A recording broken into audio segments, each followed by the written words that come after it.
All right, we're ready. We're ready. Good morning, Austin New Church. Thanks for coming. Stand with us, or at least with Christabel and Whitley. Here we go.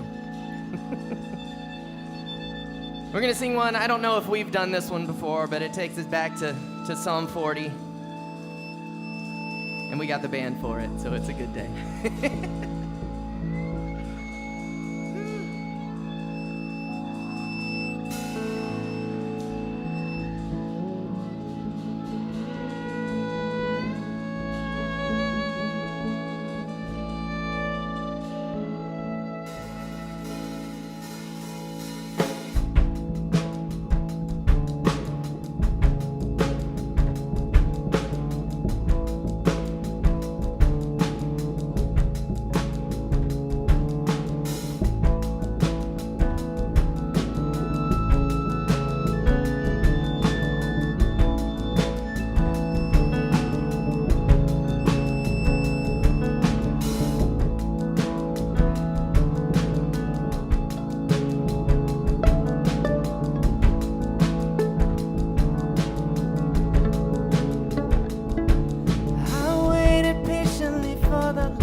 Sing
before the Lord, He inclined and heard my cry.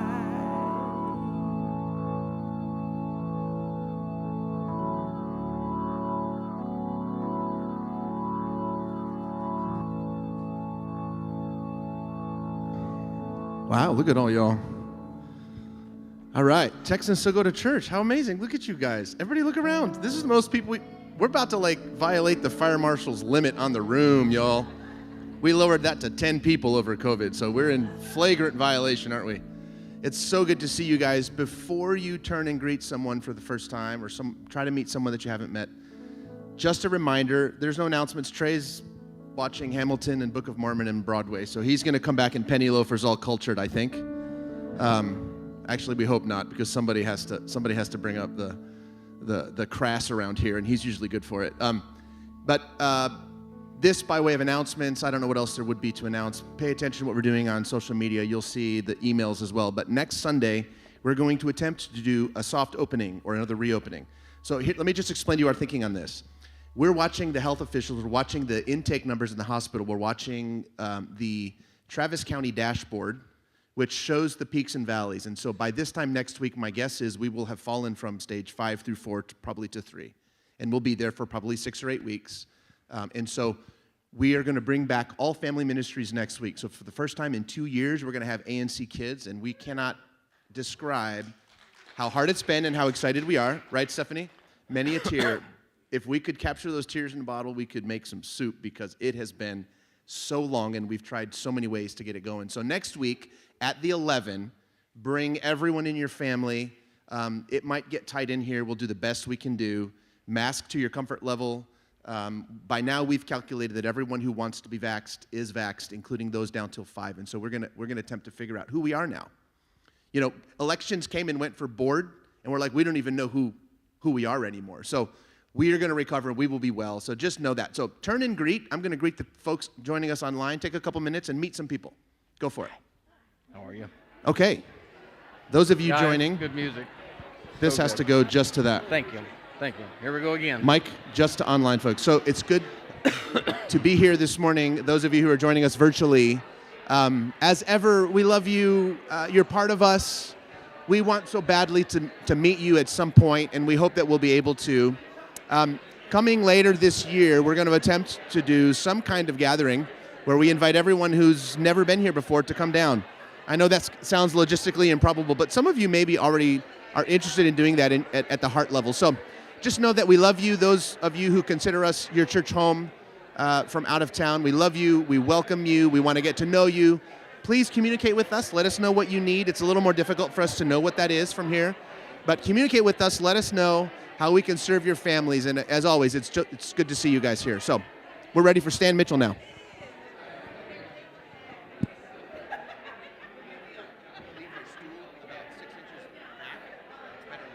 Okay. Back in here. No, that's good right there where I had it. That's good. Okay. That's where we sit. Okay? All right. Take your time. This is the 11. There's no rush. Okay.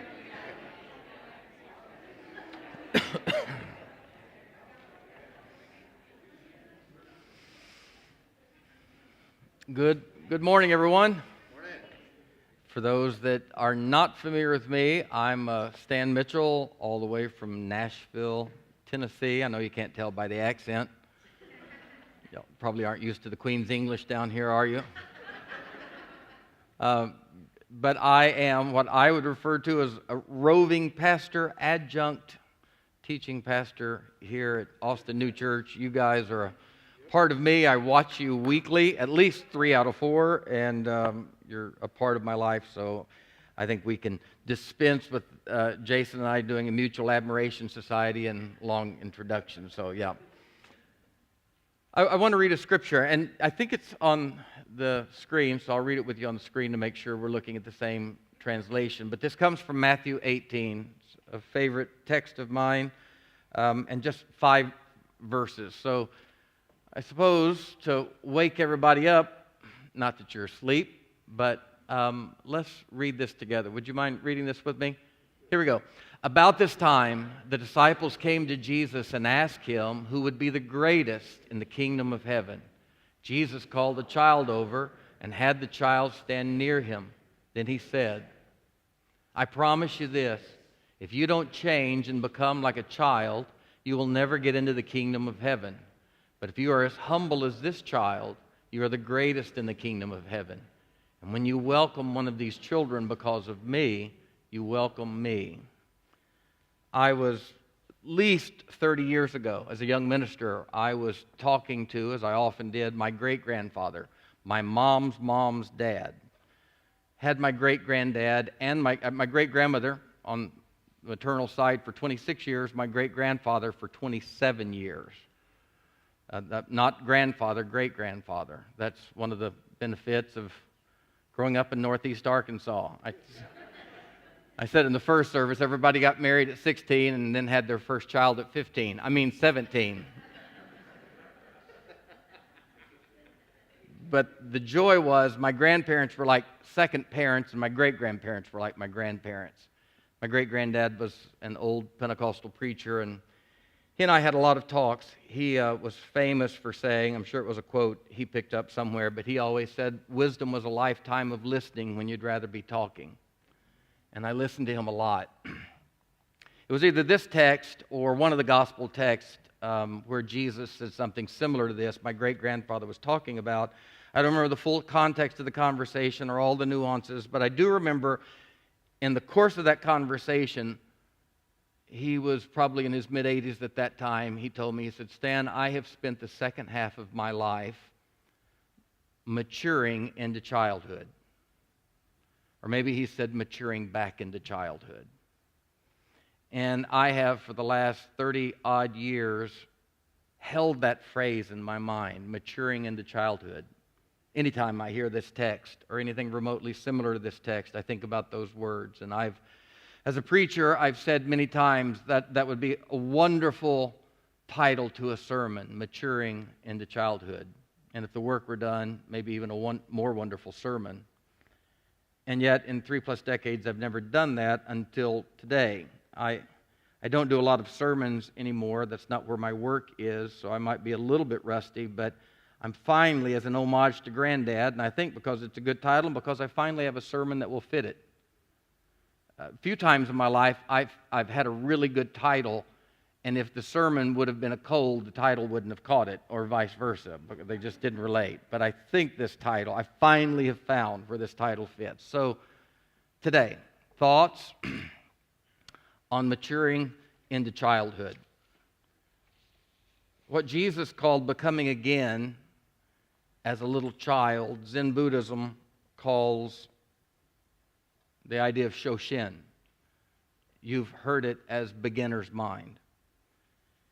Both phrases, beginner's mind, becoming again as a child, the gist is that we're called, how would you say it? We're called to have an attitude.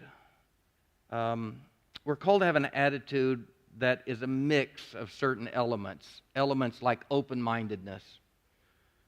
Elements not just of open-mindedness or singular open-mindedness, but enthusiastic open-mindedness, right? That childlike curiosity. Shoshin, beginner's mind, becoming again as a child, it's to approach a matter as much as you can by clearing your presuppositions, your preconceptions. To admit, recognize, we all have filters and lenses, but to dispense with them as much as possible. Beginner's mind, to become again as a child, if I understand not just this text and the context of this verse, but the entire context of Jesus' life and MO,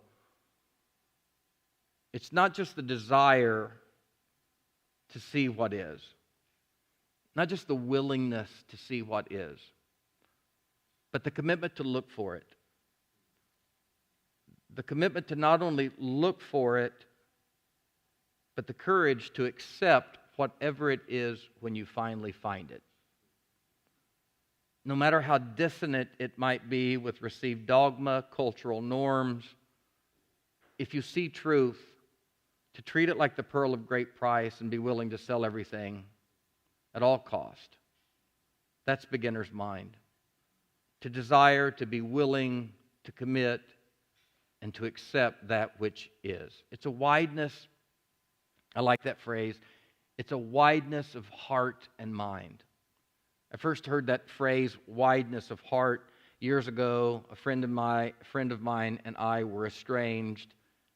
We both, at the sophomore stage of life, were overly sensitive and highly exacting, and were completely sure that it was the other one's fault, and neither was willing to budge, and years passed. And one day, my friend came to my house. I heard the knock on the door, had no idea it was them, opened the door. Little did I know, they had been through an experience that had softened them. There are moments in life that soften our hard heads, that break open our hearts, that make us realize how much we major on the minor and get lost in the drivel, and how we just miss the point. And my friend had gone through that such that he was trying to clean up some of the silliness and immaturity in his life, and I was a part of that. He was ahead of me in that process. And I opened the door, and there he stood. And he handed me a little slip of paper.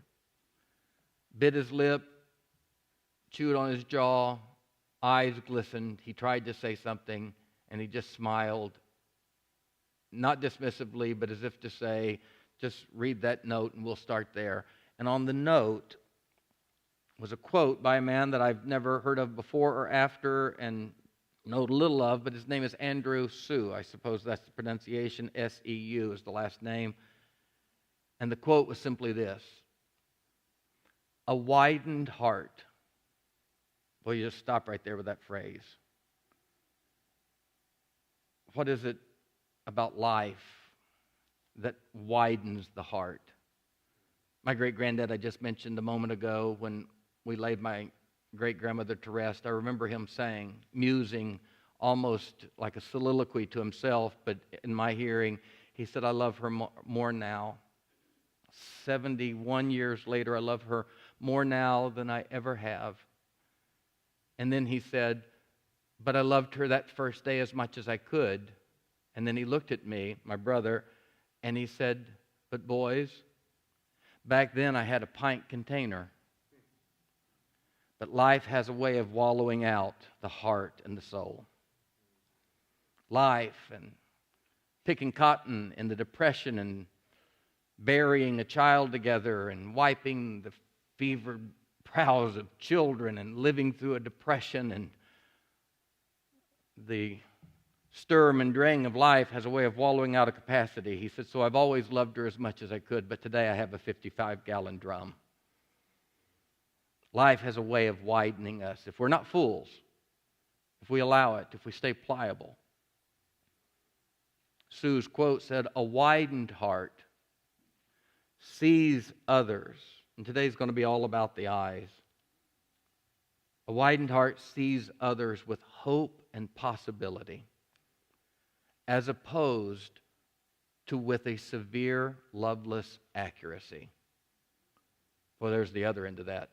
As much as we could spend time on a widened heart, anybody know what we're talking about when you talk about a severe, loveless accuracy? You're right, you know you're right, and technically you may be, but you're so desperately wrong. Spending your life winning every battle and never even getting close to winning the war. Never getting close to realizing it's not even a war. Just out winning battles. We caught her. This is what Scripture said. There's the pile of rocks. A severe, loveless accuracy. But a widened heart is like a beginner's mind.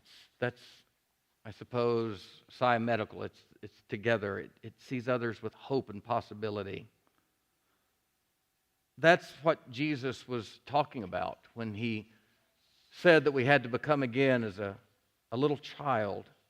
And I really don't mind what religious nomenclature, philosophical, psychological nomenclature you use to describe that, but it's an awakening per Jesus. And if a person really, by his estimation, if a person really wants to access the domain of the really real, what he called the kingdom of God. Others have called the kingdom, the beloved community, the ground of all reality. To see things truly as they are. If a person wants to access that, and to enter it is to see it is to enter it, then by Jesus' estimation, he looked around and he said, how do I say this? And I don't think he was like staging there. He looked around, and knowing him, he could have picked 3 or 4 metaphors, but he saw a child and he said, that'll do. And he called the child over and said, this is it. Humble yourself. The child doesn't have to humble themselves. They're already in a natural position of vulnerability, naivete. But humble yourself, ground yourself, become again, he said, as a child. Because as Jesus saw it, a child's eyes, a child's heart, a child's soul has a better chance of seeing the important stuff, of dancing to the right songs, of showing up in the right moments, of seeing the really real, the kingdom of heaven. A child has a better chance of that than the typical adult. In another place, Jesus said something very, very similar. So similar when he said, in order to see the kingdom of heaven, he was talking to a fellow named Nicodemus, a scholarly fellow who came to him under the cover of night because he wasn't quite ready to face the consequences of what it would mean to have any alignment with Jesus. So there underneath, I suppose, the sycamore tree with the Judean moon shining down through its branches, Jesus leaned back against the tree, and Nicodemus said, Rabbi, we know you're a teacher sent from God. Nobody can do what you do except God be with him. And Jesus looked at him and said, Nicodemus, you must be born again. You must become again as a child. The silliness of wooden-headed literalism, fundamentalist tones of religion. Nicodemus was the archetype of that when he looked back at Jesus, taking the words of Jesus literally, seriously, and thinking that was synonymous. He said, how can a man be born when he is old? Can he enter the second time into his mother's womb and be born? That's what happens. You squeeze the life out of the words of Jesus. Jesus looked at him and said, Nicodemus, come on, man. Except a man is born of water, amniotic fluid, flesh, below, and born of the Spirit, born of that which is above. He can't see. This isn't about going to, a gold-streeted city on the other side of death. This is about here, now. Jesus later would tell the Pharisees, he said, when I talk about the kingdom of God, you guys go up and out. I'm talking about here, in you, now. There is an ultimate reality all around us. There are priorities that are embedded in existence that we get so misaligned with. So we literally have to go back to beginner's mind. We have to become again as a child. Forget child, Jesus said, all the way back to conception and birth. Take it back to the beginning. In his famed Sermon on the Mount / Sermon on the Plain, depending on whether you're reading Matthew or Luke, in his Beatitudes, Jesus describes this disposition of soul and heart and mind, this prerequisite, and this is an important phrase, this prerequisite to seeing. Jesus described it as being pure of heart. And obviously, he's not talking about being sinless, being without flaw, without mistake. Nobody can do that. He wasn't calling us to that, but pure of intent and motive as much as you can, Jesus said. Because if you're pure in heart, again, the same thing with being born again, the same thing with becoming as a child. What happens if you're pure in heart? He said, you see it. You see. So to employ the language of Jesus, the pure heart is the child's heart in its truest, best sense. The pure heart is the undivided heart. The pure heart is the untainted, the uncorrupted heart. The pure heart, theological terms, is the imago Dei. It's the image of God. It's the spark of the divine that resides at the center of everyone. Jesus, later in the scary book we call the Book of Revelation, he's talking to the churches, the 7 churches of Asia Minor, and to the church at Laodicea, the appeal comes from Jesus. I'm counseling you. You're a church. You're functioning. And Christ is on the doorstep. You're going through the motions. You function. And Christ is not even in the service. You've learned how to do it without. So I counsel you to buy of me gold so that you could be rich, because you think you are, but you're poor. I counsel you to buy of me clothes that you might have your nakedness covered, because you're like the king walking down the street thinking everybody thinks you're great and you're robed in purple and you're naked. And then these words, he said, I counsel you to buy of me eye salve, because your eyes need touched. You think you see, but you don't see. The things you see as important are seen through a skewed lens. The lens is so terribly skewed, like the deserts that were outside of Laodicea. The travelers would come, their eyes would be so wounded by the wind and the sand. There was an ophthalmological remedy there known to Laodicea. History tells us in that area, doctors, because of the deserts around and the traders who came, had developed a salve for the eyes of these wounded travelers that they could see. Jesus' appeal to an old church was, would you let me touch your eyes with eye salve? So similar to the appeal to the earlier church that he spoke to, the church at Ephesus. In that context, it was to have a capacity to return to first love. Who was it? Paul Anka, Neil Sedaka? I'm dating myself now, aren't I? Who talked about, I miss those hungry years. Remember that song? I miss the hungry years. Those years when we had nothing, but we had everything. Before everything stole the real things from us. First love, first things, first vision. To become again as a little child, Shoshin, beginner's mind, to be born again, to have a pure heart. Max Lucado has written so many books, and back in the early days, I've told you guys before, a Max Lucado book, a little book called On the Anvil. It was his first book, a little white book that he wrote when he was a young missionary down in Brazil.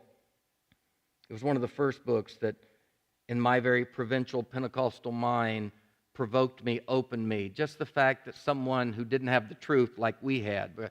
We returned the favor to the Church of Christ because we thought they were the reprobates, that were heretics and didn't have the truth. And we weren't, as a young minister, I wasn't supposed to read what was called external literature. And I finally read that book, and it scandalized me that someone who didn't have the truth like we had could somehow write so movingly about Jesus. And then he wrote, No Wonder They Call Him the Savior, and the third book was God Came Near. And those are three books that I can still pull off the shelf and read, and there's so much beauty in them. But in God Came Near, one of my favorite chapters was a chapter about a man Max knew named Bob Edens. Per this matter of the eyes, Max wrote, for 51 years, Bob Edens was blind. A half century, he couldn't see a thing. His world was a black hole of sounds and smells. He felt his way through 5 decades of darkness.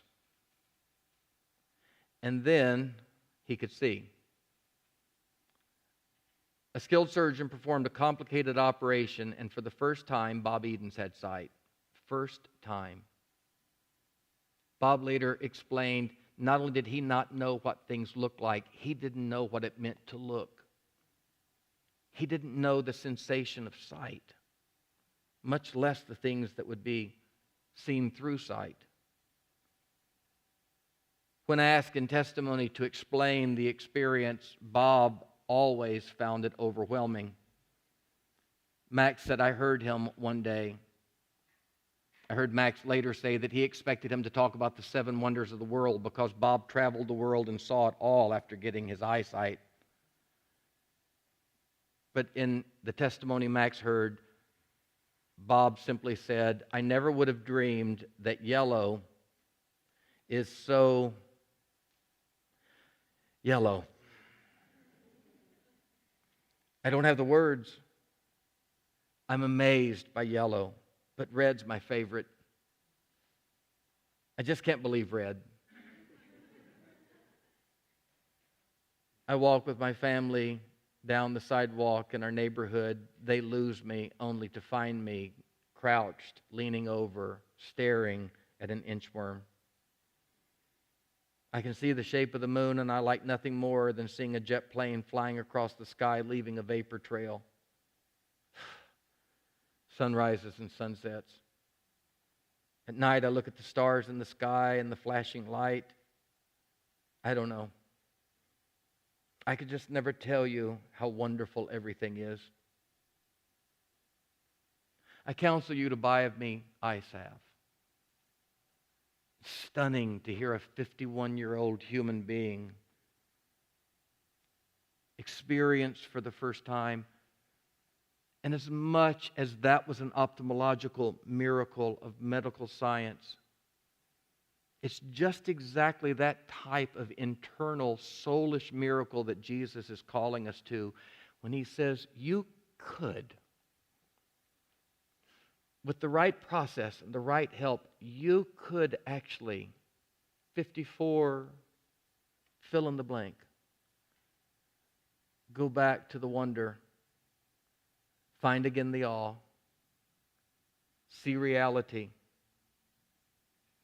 But you're going to have to be born again. And if I read him right, and again, and again, and again. Richard Selzer wrote a book that I would highly commend to you years ago. Selzer was a surgeon. His book, you may have seen it, it's a very popular book, was called Mortal Lessons, Notes on the Art of Surgery. And one of the 2 or 3 favorite stories from that book, Selzer writes, I stand by the bed where a young woman lies, her face post-operative, her mouth twisted in palsy, clownish. A tiny twig of the facial nerve, the one to the muscles of her mouth, has been severed. She will be thus from now on. The surgeon, he's talking about himself, the surgeon had followed with religious fervor the curve of her flesh. I promise you that. Nevertheless, to remove the tumor in her cheek to save her life, alas, I had to cut the little nerve. Her young husband, they scarcely could be older than their mid-20s, is in the room. He stands on the opposite side of the bed where she still rests beneath the stupor, ignorant to the marring of that face so beautiful. Together, I watch them from where I stand against the wall. Together they seem to dwell in the evening lamplight, isolated from me, private. I watch him as he stares at her twisted face. Grieve not for himself, but grieve for her who is soon to wake. Who are they, I ask myself? Who are these two? He and this wry mouth I have so cruelly made.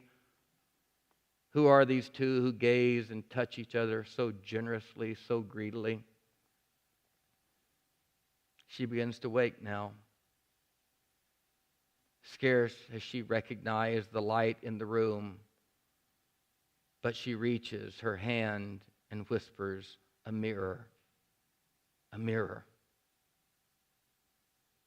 She lifts the mirror gently, eyes clearing from the effect of the anesthetic. Her head drops against the pillow. She closes her eyes, tears dropping to the pillow below her. She whispers through twisted lips, will my mouth always be like this? Yes, I say, it will. I had to cut the nerve. She nods and is silent, but the young man smiles. He leans toward her. His left hand gently nestles at the side of her face. His mouth close to her ear. I hear him whisper, I like it. It's kind of cute. I lean against the wall, and all at once, All at once I know who he is. I have seen the Christ appear in many places. I understand and I lower my gaze, for one is not bold, no matter their credentials, in an encounter with a God. Unmindful, he bends to kiss her crooked mouth, and I am so close I can see how he twists his own lips to accommodate to hers, to show her their kiss still works. And again, perhaps for the first time and the 1,000th time, God appears. Frederick Buechner, my favorite author, at the age of 27, had moved to New York, an atheist, bored. He decides to begin attending a church down the street called Madison Avenue Presbyterians, pastored by a famous theologian and preacher I love, George Buttrick. At the time, Buechner said, I was going because the church was near, I was bored, and I liked its architecture, and it was a curiosity to me. It was like hearing people talk about invaders from Mars. That particular morning, it was the time of Queen Elizabeth's coronation. Buechner said Buttrick was preaching a message contrasting Elizabeth's coronation with the coronation of Jesus in the believer's heart. For me, it sounded like blah, blah, blah, blah, blah, blah, as I looked at the flying buttresses, as I looked at the frame of the building. But then the old preacher with his head bobbing up and down so that his glasses glittered, said in his odd sandy voice, the voice of an old nurse, that the coronation of Jesus took place amongst confession and tears. And then, as God was and is my witness, the old preacher said great laughter. Jesus is crowned, he said, among confession and tears and great laughter. And at the phrase great laughter, for reasons that I have never satisfactorily understood, the great wall of China crumbled and Atlantis rose up out of the sea. And on Madison Avenue at 73rd Street, tears leapt from my face as though I had been struck across it. And I saw. In another place, Buechner said, though I have never had the malevolent nor the beatific vision of Milton's Paradise Lost, I swear from time to time I do hear whispers from the wings of the stage. So here I am, he writes, a 43-year-old tax-paying citizen, father of 3, an ordained minister who has forever been reaching my hand into the dark, awaiting the grasp of the divine. Never to date have I felt that grasp full, but just as I begin to recede, never again to try. Alas, by some grave and great mercy, I do feel the brushing of fingertips.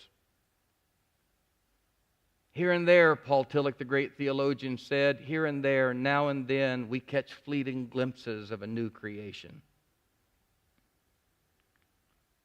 This thing of beginner's mind, this thing of being born again, this thing of becoming again as a child, this thing of having our eyes touched, this thing of being taken back to first love, this process of soul, this sight of the new creation, this striking of the face, this rising up of Atlantis out of the sea in the soul of a man. There's so many ways to describe it, and yet all are like clack, clack of the wooden tongue as one like me wrestles to find the silver tongue, and alas, there are no words. It is the third heaven vision where Paul, with great frustration, says it is unspeakable. Or as I one time, as an alliterative young preacher said, us preachers are speaking about the unspeakable, preaching about the unpreachable, uttering about the unutterable, and effing about the ineffable. Didn't go over as well in the setting where I said that the first time.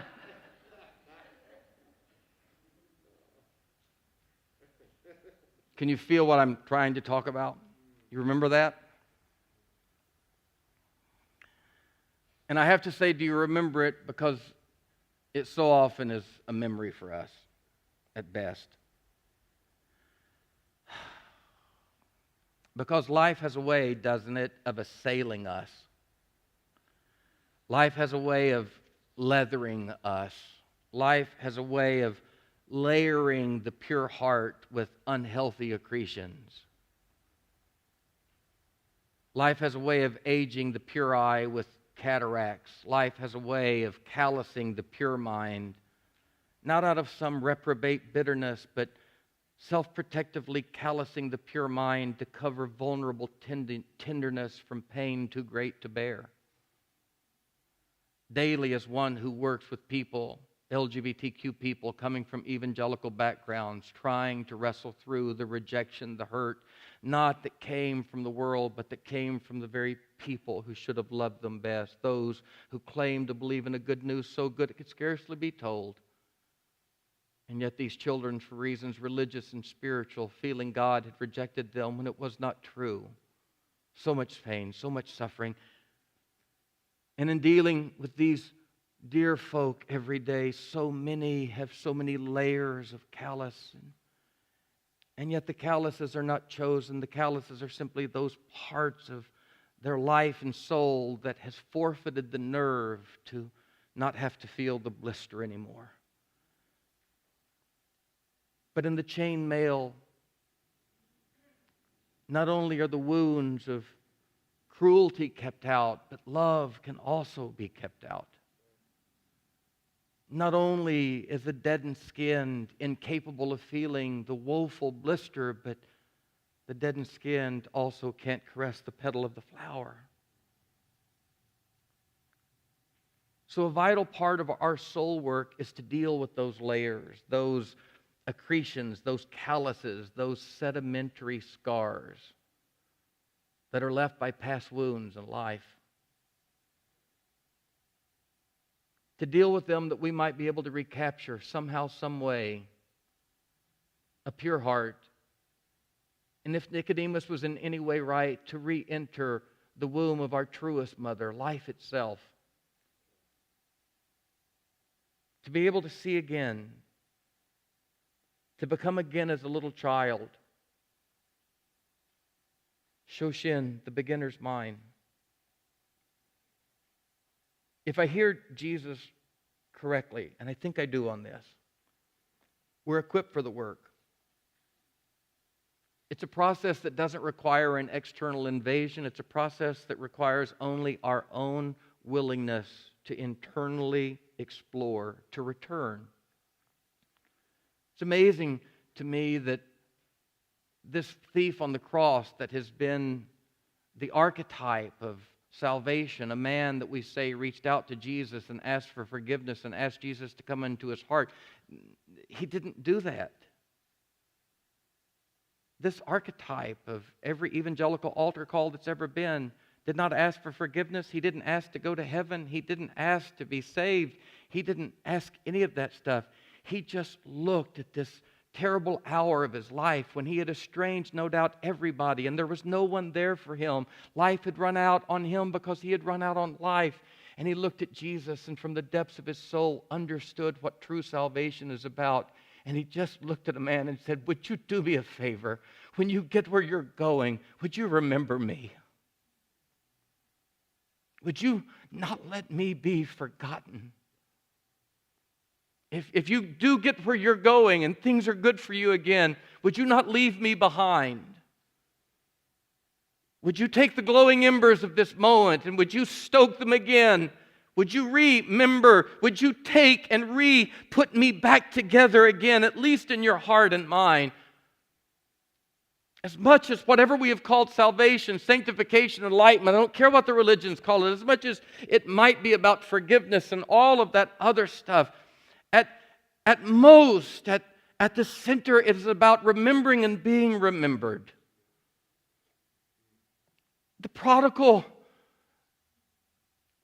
didn't have a moment where he said, "I'm sorry for this and I want somebody to forgive me for being bad." The prodigal had a moment where he said, "Wait a minute, I am a son." His moment of salvation was not even described as he came to God. He didn't come to God. You can't come to God because God's never left. Apologies to Pascal. There's no such thing as a God-shaped blank.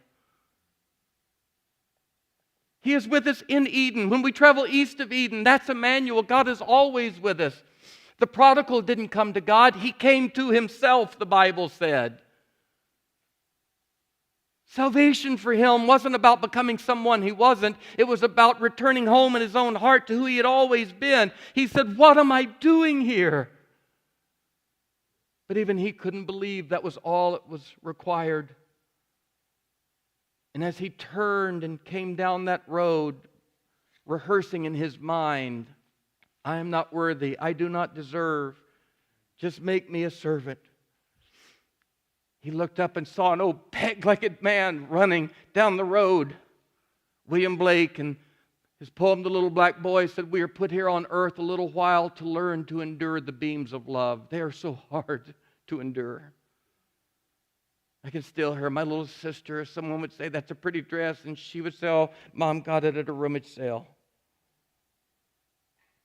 We are put here on earth a little while to hold the gaze of the one who tells us we're good, and to believe that no special dispensation or equivocation is required on their part to say it.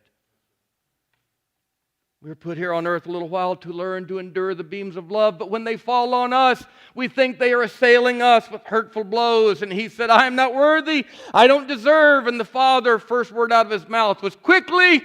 In other words, before he says one more bad thing about himself, "Somebody get a robe, get a fatted calf. Somebody bring me a ring.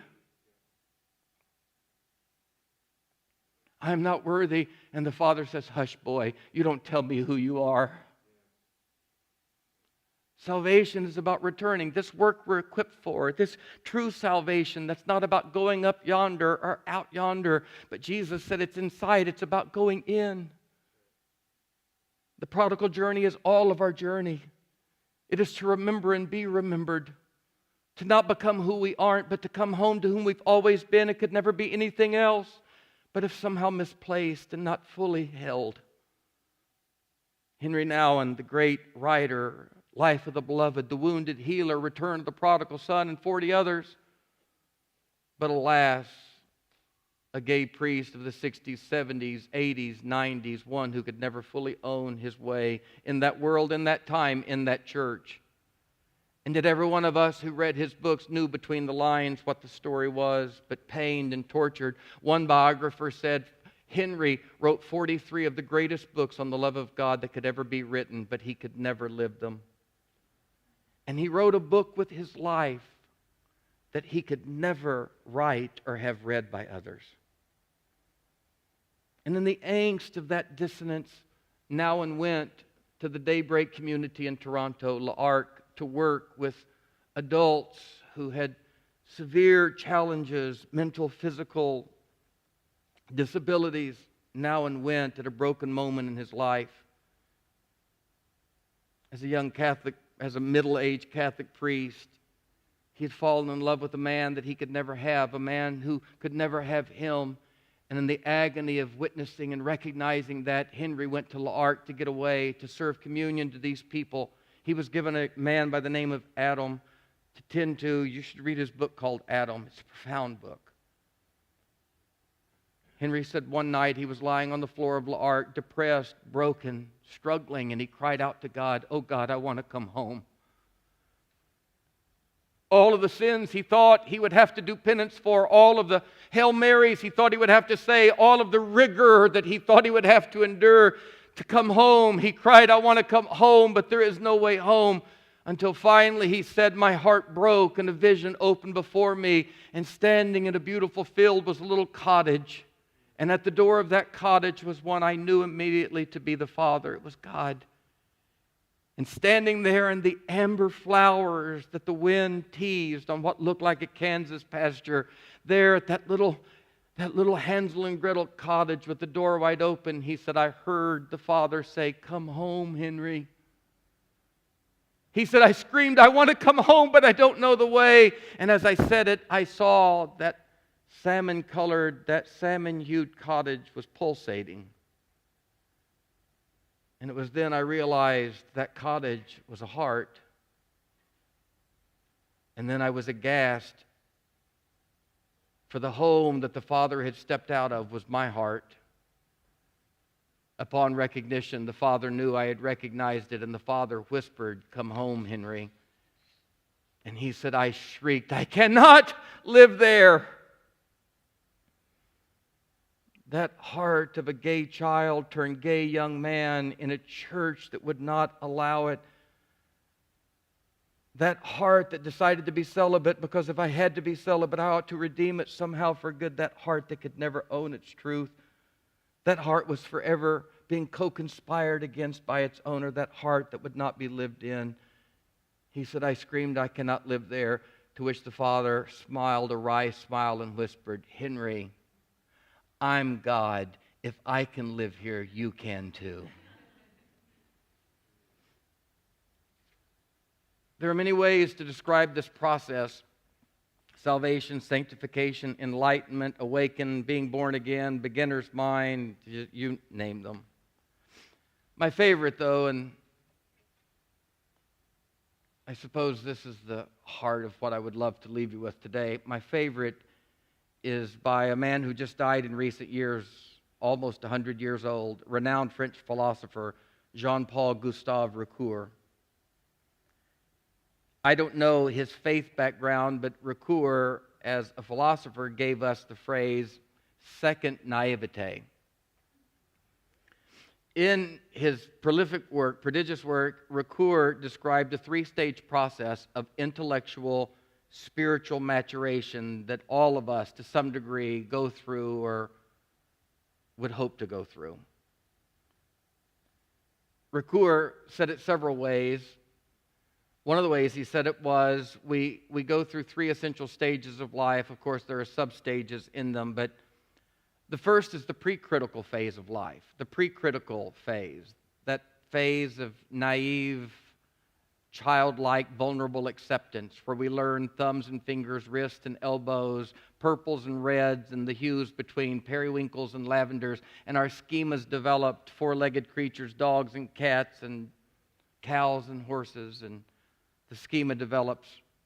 The pre-critical phase of life. The people telling us these things are bigger than us. They feed us. Our life depends upon them. So we accept.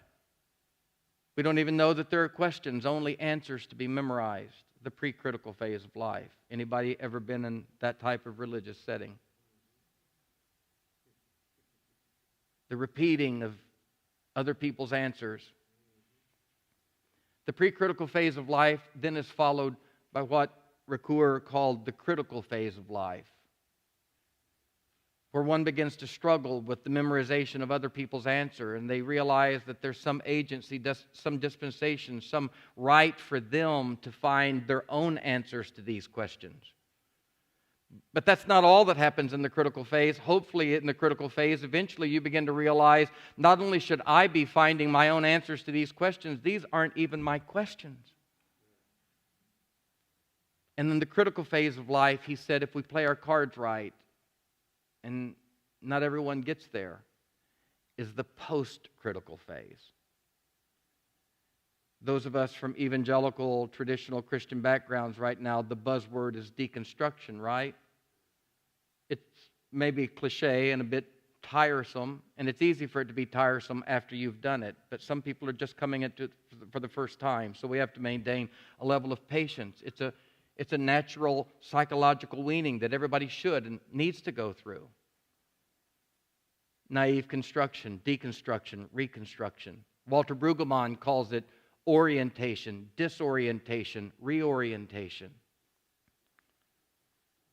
Ricoeur also calls it first naivete. I love this. First naivete, sophistication, second naivete. If there's anything more onerous than first naivete too long persisted in, it's the arrogance that comes, the sophistication that comes with people who've left that. And are so sophisticated and refined and put off by the silliness of what was behind. Thus, the beauty of spiral dynamics, the idea not of graduating from, but of transcending and including. The reason I can sit with my mother now and songs that I would not have deigned sing from those old hymn books, now I can sing again, and the tears are real, and they're not just for her, but the things that I had thought I had graduated from. I had only misunderstood their beauty through literalism. And I don't have to explain to her why I can sing those songs, for in her dementia she doesn't care. But we sing those songs and we fly away again some glad morning. Her in her way and me in mine, but both none the less real. Ricoeur calls it first naivete, sophistication, second naivete. I love this phrasing. First naivete, the desert of criticism. Second naivete. I cannot tell you how many post-evangelical people have graduated and matured beyond first naivete. A Santa Claus, Easter Bunny, Tooth Fairy perception of Jesus and all of that until an embarrassment overrides them, sophistication consumes them, and the silliness is beneath them. Having worked in this, lived in this for the last 30 years, I will say now something that I wouldn't have said 5 years ago. Sweet Christ, if I were to lose myself, get lost, and live out my life in the desert of criticism, I would rather that you allow me to stay in first naivete with all of its silliness and wooden-headed literalism. Let me stay where there was hope, some sense of joy, some peace, even if it was unfounded. Surely that is better than a dry soul bereft of peace, a dry soul who ends life saying, well, I just saw too much. I knew too much. Oh, God. The desert of criticism. Ron Rolheiser, Catholic priest, gave these illustrations or these ways of saying it. He said, how about this? First fervor, disillusionment, mature love. Innocence, loss of innocence, new innocence. I like this one. Childish, sophisticated, childlike. Anybody catch the difference between childish and childlike? How about this? Young fool, old fool, holy fool. Surely it is true. The young person who doesn't weep with all that is around them, the young person who lives in a Pollyannic first naivete and cannot weep at what's happening in Ukraine, that young person who cannot weep is a barbarian. But there is worse yet than this. For the old person who cannot move with the tears back to the old laughter is a fool. How about this one? It's coming from a Catholic priest. Virgin, experienced, re-virgined. I think my favorite. Happy. Remember those days? It was all flying away. Everything was simple. God's good on His throne. Bad people suffer. Good people go. The right people are going to be in heaven, including us. Everything's easy. Pray hard enough. Miracles happen. Pay your tithe. Don't ever have financial... Remember all that? Happy. Deconstructed folk. Happy. Remember happy? Unhappy.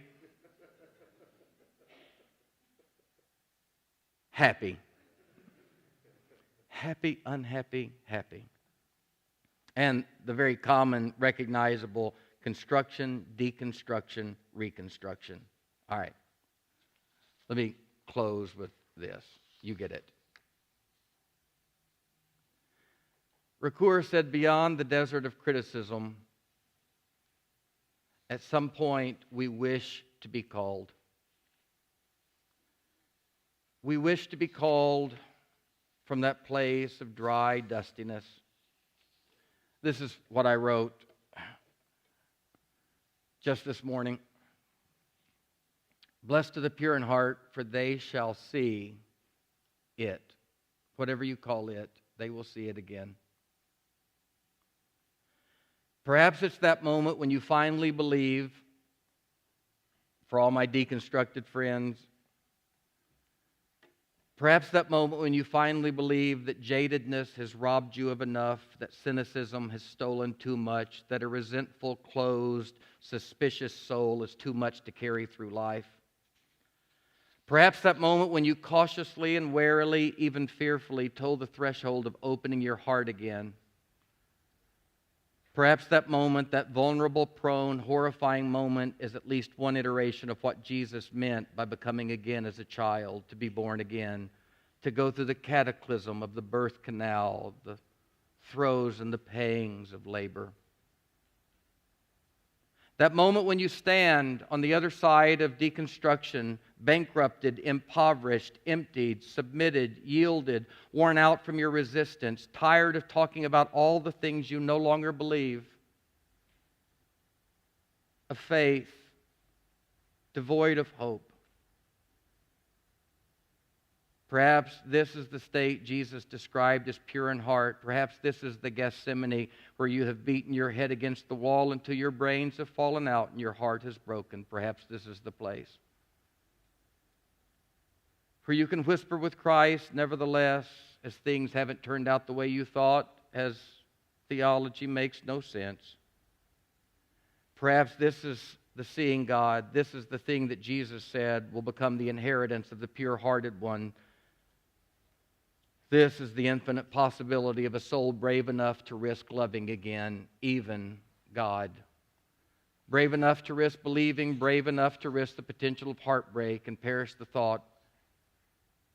Brave enough to risk even heartbreak again. Beyond the desert of criticism we wish to be called.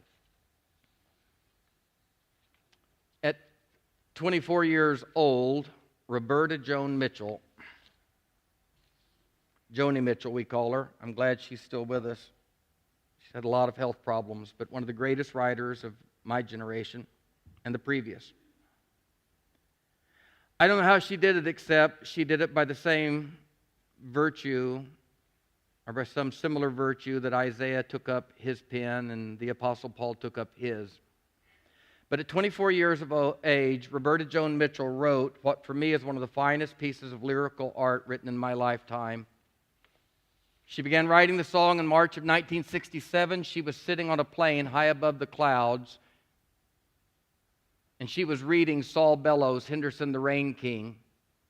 Early in the book, Henderson the Rain King is also up in a plane, as is she. He's on his way to Africa. He looks down and sees these clouds, and at that moment, she said, I put down the book, I looked out the window, and I saw clouds too. And at 24 years of age, I began writing things that I did not know, that I had not lived. But the pen moved and the paper accepted as I wrote these words. Rows and flows of angel hair, and ice cream castles in the air, and feather canyons everywhere. I've looked at clouds that way. First, naivete. Criticism. But now they only block the sun. They rain and they snow. Damn them on everyone. So many things I would have done. But clouds got in my way. Second, naivete. I've looked at clouds from both sides now. From up and down. And still somehow, in the end, it's clouds' illusions, I recall. I really don't know clouds at all. Speaking of love, second verse. First, naivete. Moons and Junes and Ferris wheels. The dizzy dancing way you feel. As every fairy tale comes real. Oh, I've looked at love that way. But now it's just another show. You leave them laughing when you go. And if you care, don't let them know. Don't give yourself away. Second, naivete. I've looked at love from both sides now. From give and take and You know, still somehow, it's love's illusions I recall. I really don't know love at all. Life. Tears and fears and feeling proud. The call from criticism, from the desert, from sophistication. Tears and fears and feeling proud to say I love you right out loud. Dreams and schemes and circus crowds. I've looked at life that way. But now, old friends, they're acting strange. They shake their heads. They tell me that I've changed. Well, something's lost, but something's gained in living every day. I've looked at life from both sides now, from win and lose, and still somehow, it's life's illusions I recall. I really don't know life at all. For someone who spent the last 20 years of my life trying to jar people from wooded-headed literalism and fundamentalist Christianity, moving them into the places of criticism and the respect of science, I can tell you after 20 years of doing that work, I still do that work. It's good work. But my God, after moving people to that place, after going there myself, to stay stuck, bereft of wonder, humility, and hope in some awful and cynical sophistication. Dear God, leave me with Santa Claus, the Tooth Fairy, and the Easter Bunny. The good news is, second naivete, the old fool, transcends to the holy fool. And the one in second naivete realizes that the beauty and the wonder and the curiosity and the awe of all things Santa Claus in first naivete, the truth is not less than that literalism. It is more. It is more. So, to that end, thank you, great-granddad Edgar. We would all do well to do a little more maturing back into childhood, wouldn't we? There you go.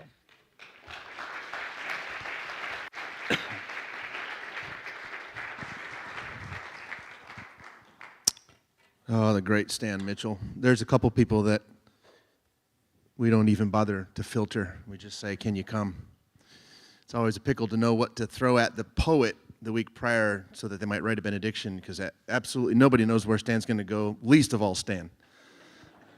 But join me on your feet if you're able. I hope that you have the same sensation that I carry after hearing this twice.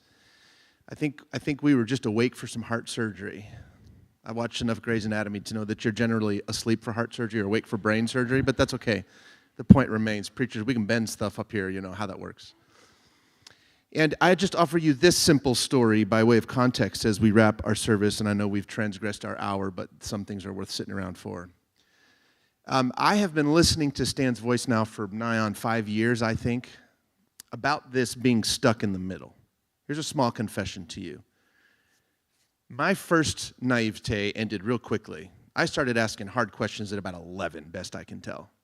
I was over the literalism. I was confused by the airtightness of it. I went as quick as I could into that middle space. And then I spent a lot of time in anger and frustration, the ugly side of deconstruction. Stan, you may not remember this, but years ago you told me, anger doesn't grow good fruit, so you got to figure out something more than just being angry at the smallness of the beliefs that you were expected to carry forward. And so I have been self-conscious in this deconstructed space while I'm inviting all of you to join me in this, and we name it as often as we can so that you might feel accompanied in your own journey. I have lingered, I have tarried, as we used to say in the mountains. I've tarried in this space, and part of my body wants to be done with it, and part of me is crying out for what might be next. So this week I had the pleasure of spending the entire week with my mother. Now, in 30 years, I was telling Dustin this before the service, has anyone spent an entire week just with your mom ever in your life? Not with your dad or your siblings, just your mom? Anyone? Anyone? What a week we had. Now listen, no one has wounded me more profoundly and yet been so tender and loving as my mother. I got to a point several weeks ago on her 70th birthday, Valentine's Day, when my body just knew to reach out for my mom. I needed to be held by my mom, and I have not needed that in 30 years, y'all. She came, And we spent hour after hour after hour simply in the presence of one another, telling our stories again, weeping, crying, sometimes yelling, sometimes getting angry, and then rescinding back into care.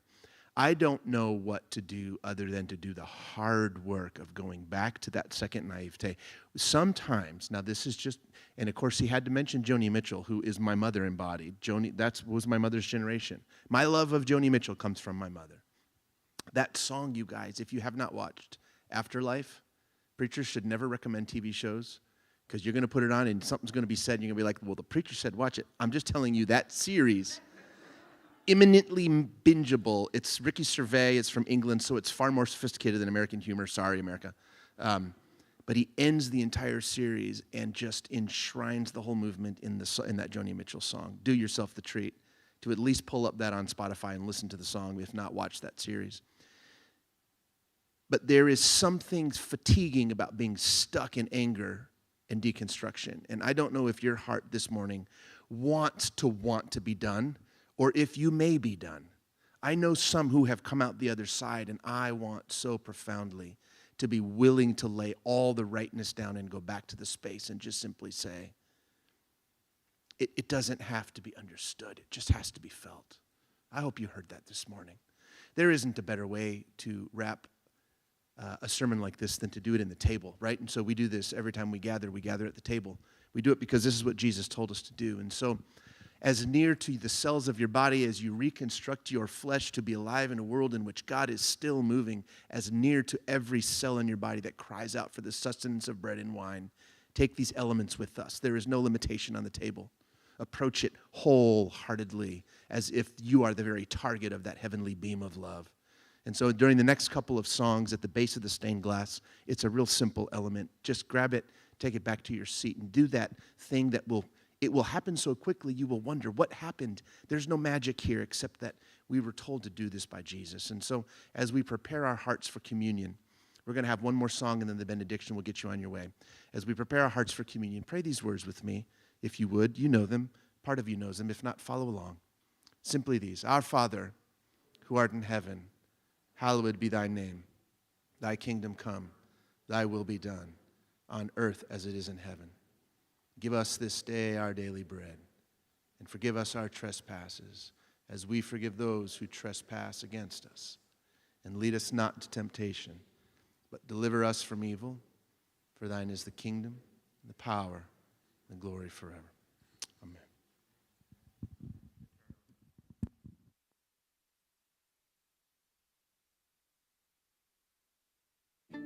There we go.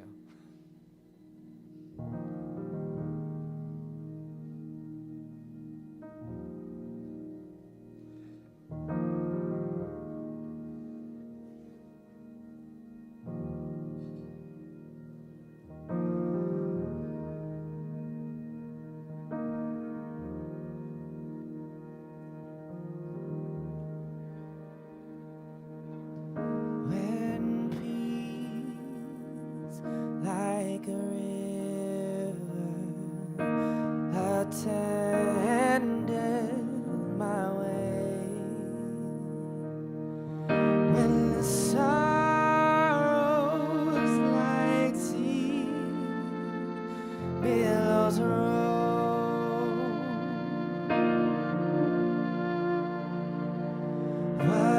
whatever my lot, thou hast taught me to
Jordan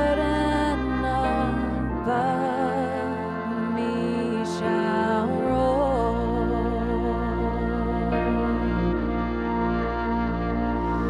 No pain shall be mine, for in death as in life, thou wilt whisper thy peace to my soul.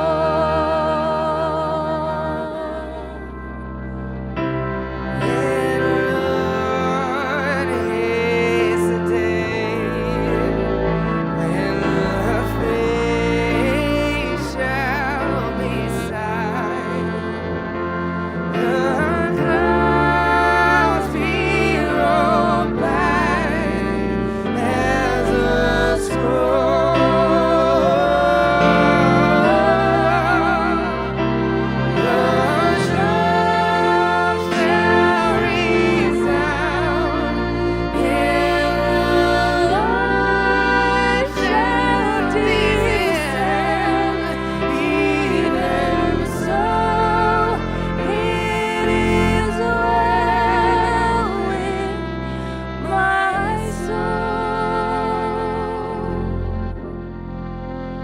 It is well with my soul. It is well. It is well with my soul. It is well with my soul. It is well. It is well with my soul.